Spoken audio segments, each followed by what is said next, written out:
ಈಗ ಎಷ್ಟು ವರ್ಷದಿಂದ ಇರೋದು ಇವರು? ಅಪ್ಪಚ್ಚು ರಂಜನ್ ಮತ್ತು ಬೋಪಯ್ಯ.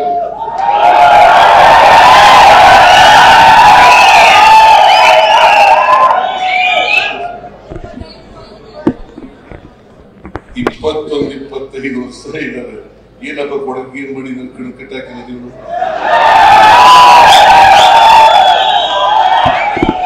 ಏನ್ ಕಟ್ಟಾಕಿದ್ರೆ? ಈಗ ನೋಡಿ, ಇಬ್ರು ಒಬ್ಬರು ವಕೀಲರು, ಇನ್ನೊಬ್ಬ ಡಾಕ್ಟರ್, ಇಬ್ರು ಈ ಸಾರಿ ಗೆಲ್ಸಿದ್ದೀರಿ. ಇಬ್ರು ಯುವಕರು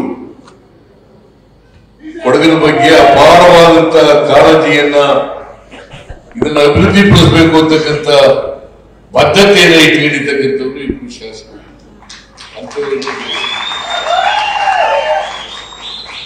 ಇಬ್ರು ನನ್ನನ್ನು ಯಾವಾಗ ಭೇಟಿ ಆದ್ರೂ ಕೂಡ ಕೊಡಗಿನ ಬಗ್ಗೆ ಮಾತಾಡ್ತಾರೋ ಹೊತ್ತು, ಕೊಡಗಿನ ಅಭಿವೃದ್ಧಿ ಬಗ್ಗೆ ಮಾತಾಡ್ತಾರೋ ಹೊತ್ತು ಬೇರೆ ಯಾವುದೇ ವಿಚಾರಗಳ ಬಗ್ಗೆ ಮಾತಾಡ್ತಾರೆ.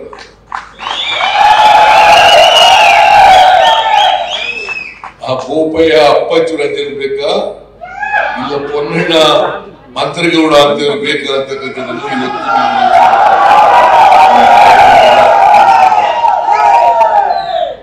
ನೀವು ಕಳೆದ ಚುನಾವಣೆಯಲ್ಲಿ ಆಶೀರ್ವಾದ ಮಾಡಿದ್ದೀರಿ. ಒಂದು ಐತಿಹಾಸಿಕವಾದಂತ ತೀರ್ಮಾನವನ್ನು ಮಾಡಿ ಪೊನ್ನಣ್ಣವರನ್ನ ಮಂತ್ರಗೌಡರನ್ನ ಗೆಲ್ಲಿಸಿದ್ದೀರಿ. ಅದೇ ರೀತಿ ಬರ್ತಕ್ಕಂಥ ಲೋಕಸಭಾ ಚುನಾವಣೆ ಇದೆಯಲ್ಲ, ಅದು ಬಹಳ ಮುಖ್ಯ. ನಮ್ಮ ಸರ್ಕಾರ ಇಲ್ಲಿ ನುಡಿದಂತೆ ನಡೆದಿದ್ದೀವಿ. ಕರ್ನಾಟಕದಲ್ಲಿ ನಮ್ಮ ಸರ್ಕಾರ ಇದೆ. ಇನ್ನ 4 ವರ್ಷ 4 ತಿಂಗಳು ನಾವೇ ಅಧಿಕಾರದಲ್ಲಿ ಇರ್ತೀವಿ. ಜನ ಮುಂದೆ ಹೋಗ್ತೀವಿ. ನಾವು ಏನೇನು ಹೇಳಿದ್ದೀವಿ ನಮ್ಮ ಮ್ಯಾನಿಫೆಸ್ಟೋದಲ್ಲಿ,